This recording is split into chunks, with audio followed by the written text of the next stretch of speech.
जय बाबा बर्फानी, भोले की फौज करेगी मौज। 25 जून से 5 जुलाई तक जय बालाजी पैकेज टूर्स लाए हैं अमरनाथ यात्रा, साथ ही साथ माता वैष्णो देवी के दर्शन और कश्मीर केवल 13,100 रुपए में।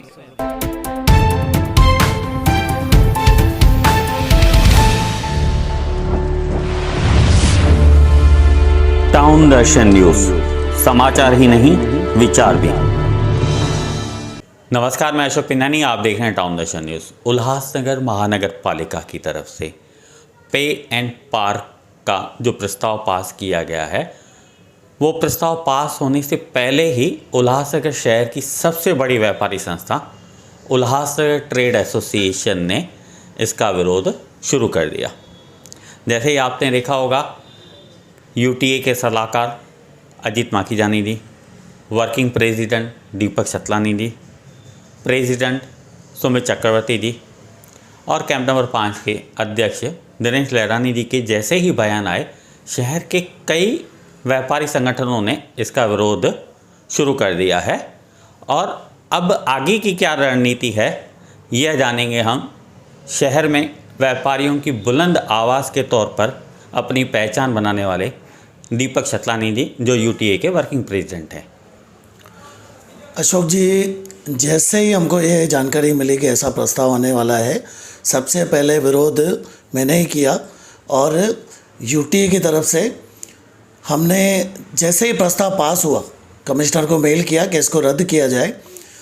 और ये जो प्रस्ताव है, आज तो मैं समझता हूँ पूरे शहर को मालूम है कि किस तरह का ये प्रस्ताव पास किया गया है। पूरा राइटिंग में है, यूएमसी के वेबसाइट पर है कि 500 रुपया एक महीने का टू व्हीलर का लिया जाएगा, 650 रुपया थ्री व्हीलर का लिया जाएगा, 2,500 रुपया कार का महीने का लिया जाएगा और बाकी घंटे के हिसाब से है। टू व्हीलर का 10 रुपया है कितने घंटे तक, 15 रुपया इतने घंटे तक।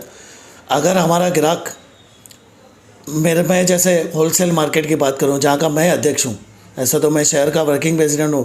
नेहरू चौक से लेके हीरा मैरिज तक होलसेल मार्केट है। किसी को किराना चाहिए, किसी को कोई और सामान खरीदना है, तो वो 4 जगह पे गाड़ी खड़ा करेगा तो 4 बार पैसे बढ़ेगा। तब व्यापारी को कितना डिस्टर्ब होगा, हमारे ग्राहकों को कितना डिस्टर्ब होगा। मतलब ये प्रस्ताव जो बनाया गया है, ये प्रैक्टिकली नहीं है, ये ऑफिस में बैठकर प्रस्ताव बनाया गया है। और जिन ऑफिसरों ने ये प्रस्ताव बनाया है, मैं उनको बोलना चाहूँगा, उनको बताना चाहूँगा कि हमारा जो शहर है, ये पूरे वर्ल्ड का 2nd हाईएस्ट डेंसिटी का शहर है और इस शहर में अलग तरीके से सोचना पड़ेगा। आपको अगर ट्रैफिक समस्या हल करनी है तो 13 पॉइंट का एक सजेशन हमने 3 साल से हम लोग दे रहे हैं, उसमें से 1-2 पॉइंट पूरी भी हुई हैं। मैं उसके लिए धन्यवाद करता हूं। आप हमारे साथ बैठिए तो सही और हमारे साथ आप चर्चा कीजिए, हम अपनी पॉइंट्स आपके सामने रखेंगे। शहर की ट्रैफिक समस्या कैसे हल हो सकती है वो हम आपको बताएंगे। आपने जो वार्डन्स दिए हैं शहर में, ट्रैफिक कांस्टेबल के साथ खड़े रह के वो लोग सिर्फ वसूली करते हैं, पे करती है महानगर पालिका।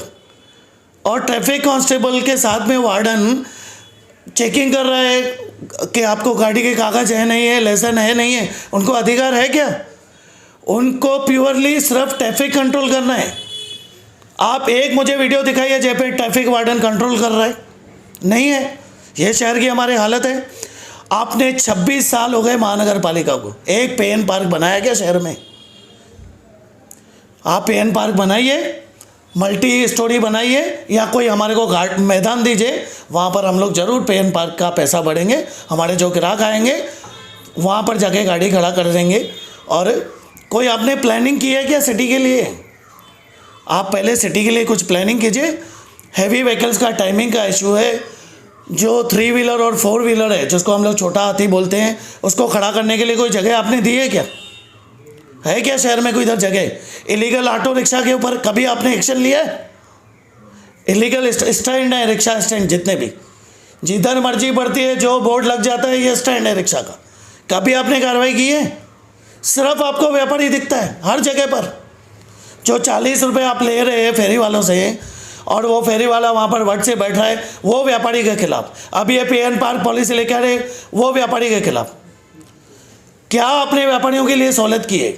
26 साल महानगर पालिका को हो गए, आप 3 रेलवे स्टेशन के बाहर पे एंड पार्क नहीं बना सके। हमारे आसपास की सिटीज़ हैं, वहाँ पर पे एंड पार्क बन रहे हैं। कल्याण डोंबिवली में पे एंड पार्क्स हैं, थाना में है, मुंबई में है, पूना में है। पूना सिटी से अगर आप कंपेयर कर रहे हो उल्लासनगर का, तो सबसे बड़ी गलती आप कर रहे हो। पूना कितने स्क्वायर किलोमीटर का सिटी है, हम कितने स्क्वायर किलोमीटर की सिटी है, उसको कंपेयर कीजिए। और ये शहर में सबसे बड़ा जो मुद्दा है धोखाधड़ी बिल्डिंग्स का, उसका तो कोई रिजल्ट ही नहीं आ रहा है। पूरा शहर टिकटिकी लगाए बैठा है कि कब हमारा भला होगा, और उल्टा ये व्यापारियों के ऊपर ये अन्याय हो रहा है सीधा सीधा, और ये हम बर्दाश्त नहीं करेंगे। यूटीए की आपकी आगे की रणनीति क्या रहेगी? यूटीए से जुड़ी हुई 51 एसोसिएशन सभी ने विरोध किया है, और मैं टाउन दर्शन न्यूज़ चैनल का भी आभारी हूँ कि आपने 5-6 जो हमारी एसोसिएशन जुड़ी हुई है यूटीए से, उसको कवर किया है। आप जहाँ भी जाएंगे अशोक जी, व्यापारियों में बहुत आक्रोश है, गुस्सा है, क्योंकि कुछ व्यापारियों को तो ऐसा भी कहना है कि अगर 2 व्हीलर जो हम लोग पार्क करते हैं उसके ऊपर टैक्स महानगर पालिका लगाने जा रही है, तो आगे हो सकता है कि रोड पे चलने पर भी टैक्स लगा दे, या हमारे जो ग्राहक बाहर से आते हैं ना, उनको रोक के बोले भाई उल्लासनगर आ रहे हो तो पैसे बढ़ो। तो ये कोई तरीका नहीं है। और 28 तारीख को सिंधु यूथ सर्किल में 12 बजे यूटीए और शहर की बाकी जो व्यापारिक संगठन हैं उनकी एक मीटिंग पप्पू कालानी साहब ने रखी है। वहाँ पर आगे की रणनीति तय होगी, और ये लड़ाई हम सभी व्यापारी संगठन मिलकर लड़ेंगे। अगर यह प्रस्ताव वापस नहीं लिया जाता है तो आप क्या करने वाले हैं? उसके ऊपर ही वो रणनीति तय करने के लिए 28 तारीख को मीटिंग है, और जो भी वहाँ पर फैसला होगा वो यूटीए को मान्य रहेगा। और हम सबसे पहले व्यापारी हैं, और जितने भी व्यापारी संगठन हैं हम सब एक साथ मिलकर लड़ेंगे। और इसमें कोई दो राय नहीं है कि हर व्यापारी संगठन ने इसका विरोध किया है। मैं जिन भी व्यापारी संगठन है जो यूटीए को छोड़कर बाकी, मैं उनका भी आभार प्रकट करता हूं कि उन्होंने व्यापारियों की लड़ाई को आगे बढ़ाया है। और मैं ऐसे कहूँगा कि यूटीए और बाकी व्यापारी संगठन पप्पू कालानी साहब के नेतृत्व में, और उनका जो भी मार्गदर्शन मिलेगा हम लोग उस पर आगे बढ़ेंगे और इस प्रस्ताव को रद्द करवा कर ही रहेंगे। दीपक जी, टाउन दर्शन से बात करने के लिए धन्यवाद।